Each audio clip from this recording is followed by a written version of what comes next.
Live TV, सच सबसे आगे। 2024 के लोकसभा चुनाव ने पूरी भारतीय जनता पार्टी का जो अहंकार था उसको चकनाचूर कर दिया, वो आप सबने देखा। लेकिन अब जो खेला महाराष्ट्र में होने वाला है और होने जा रहा है, उससे भारतीय जनता पार्टी के एनडीए को चुनाव के बाद अब ये पहला झटका पड़ने वाला है।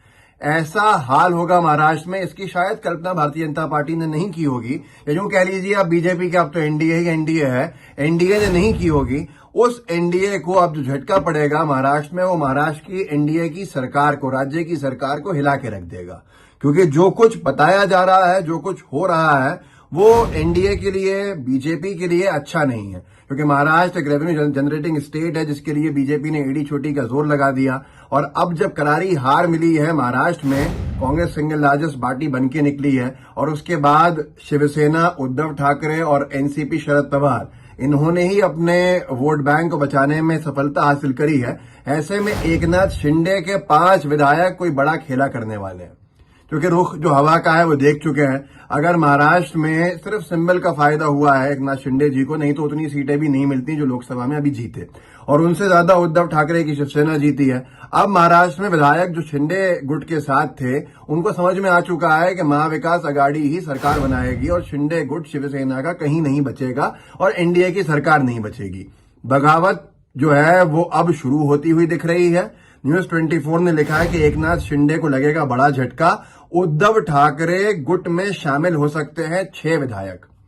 6 विधायक उद्धव ठाकरे गुट में शिवसेना का पाला बदल के शामिल होने जा रहे हैं, ऐसा अखबारों में लिखा जा रहा है, न्यूज चैनल्स पे आ रहा है। मतलब साफ है कि शिवसेना एक बार फिर से टूटने वाली है, वो शिवसेना जो शिंदे गुट के पास है और बीजेपी के समर्थन से सरकार चला रही है। अब वो कितनी अल्पमत की सरकार बनेगी 5 के बाद, 6 विधायकों के बाद, और कितने विधायक जाने वाले हैं, ये एक बड़ा सवाल होगा। लेकिन जैसा आप कहते हैं ना कि जो बोते हैं वो काटते हैं, और ऐसा ही कुछ हो रहा है किसके साथ, भारतीय जनता पार्टी और भारतीय जनता पार्टी के गठबंधन या ठगबंधन एनडीए के साथ। यहां तक कि जो कुछ महाराष्ट्र में बीजेपी ने किया है, एनसीपी को तोड़ा, आप देखिए शिवसेना को तोड़ा, उसके चलते अब ये 5-6 विधायक जो जाते हुए दिख रहे हैं। उससे पहले और माहौल वहां का ऐसा है कि तेलुगु देशम पार्टी और जेडीयू भी, लोग कह रहे हैं कि घबरा रहे हैं, स्पीकर का पद मिले तो ही वो आगे बढ़े।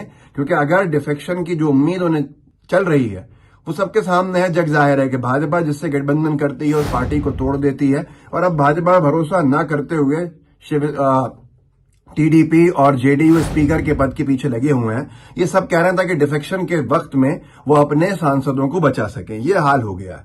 और इसी सिलसिले में उद्धव ठाकरे जी ने, शिवसेना जो उद्धव ठाकरे जी की है, उसकी तरफ से सामना में ये छपा भी है, नसीहत भी दी गई है टीडीपी को, जिसको न्यूज 24 ने लिखा है सामना का कोट करते हुए, नरेंद्र मोदी और उनकी पार्टी मुश्किल में साथ देने वालों को खत्म कर देती है, इसलिए चंद्रबाबू नायडू को सावधान रहना चाहिए, उनकी उंगली पकड़कर बीजेपी आंध्रा में घुस चुकी है।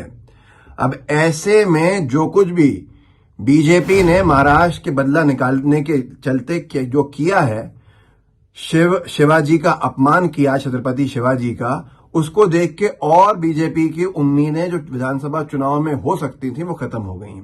आपको जान के हैरानी होगी कि जो संसद परिसर में छत्रपति शिवाजी की मूर्ति, प्रतिमा लगी हुई थी, उसको भाजपा की सरकार के शुरू होते ही हटा दिया गया है। ट्वीट किया है कांग्रेस ने, पवन खेड़ा साहब ने प्रेस कॉन्फ्रेंस में बोला है कि संसद परिसर से महात्मा गांधी जी, छत्रपति शिवाजी महाराज जी और बाबा साहेब अम्बेडकर जी की मूर्ति हटा दी गई है। ये सब खींच निकालने के लिए किया गया, क्योंकि जब नरेंद्र मोदी ने कहा कि गांधी फिल्म आने से पहले उन्हें कोई नहीं जानता था, मतलब गांधी जी को, लेकिन जनता ने जवाब दिया तो गांधी जी की प्रतिमा हटा दी। हमने चुनाव में संविधान को बचाने की मुहिम छेड़ी तो खींच निकालने के लिए अम्बेडकर जी की मूर्ति कहीं पीछे धकेल दी। फिर जब महाराष्ट्र की जनता ने चुनावों में करारा जवाब दिया तो बदला लेने के लिए शिवाजी महाराज जी की मूर्ति हटा दी।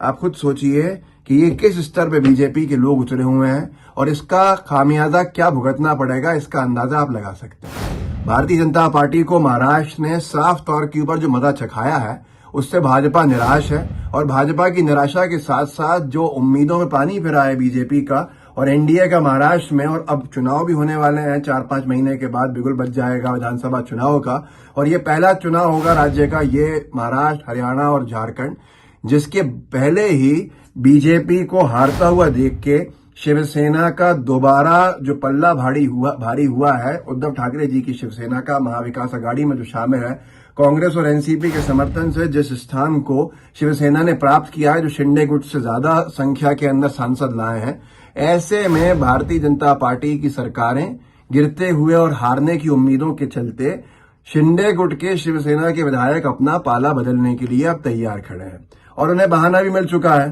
साफ तौर के ऊपर वो ये कहेंगे कि भाई जो कुछ बीजेपी की सरकार, एनडीए की सरकार ऊपर देश में संसद में कर रही है, छत्रपति शिवाजी महाराज जी का अपमान करने का काम, हम ऐसे दल के साथ नहीं रह सकते हैं। हम लिहाजा अपने असल नेता उद्धव बाला साहेब ठाकरे जी के पास जा रहे हैं।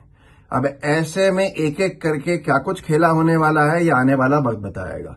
लेकिन एक बात तो साफ है कि चाहे केंद्र में हो या राज्यों में हो, बीजेपी के लिए चुनौतीपूर्ण आगे 5 साल हैं और भारतीय जनता पार्टी ने जो जैसा प्रताड़ित किया है राजनीतिक दलों को, आम जनता को, उसी की कोई ना कोई चीज जो है वो सामने अब बीजेपी के आ रही है और भारतीय जनता पार्टी को वही मजा अब चखाने वाले हैं।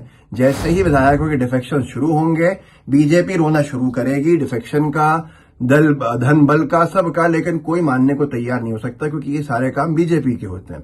साफ तौर के ऊपर वो तो अपने भविष्य को बचाने के लिए वापस शिवसेना, असल शिवसेना में जाने का काम कर रहे हैं।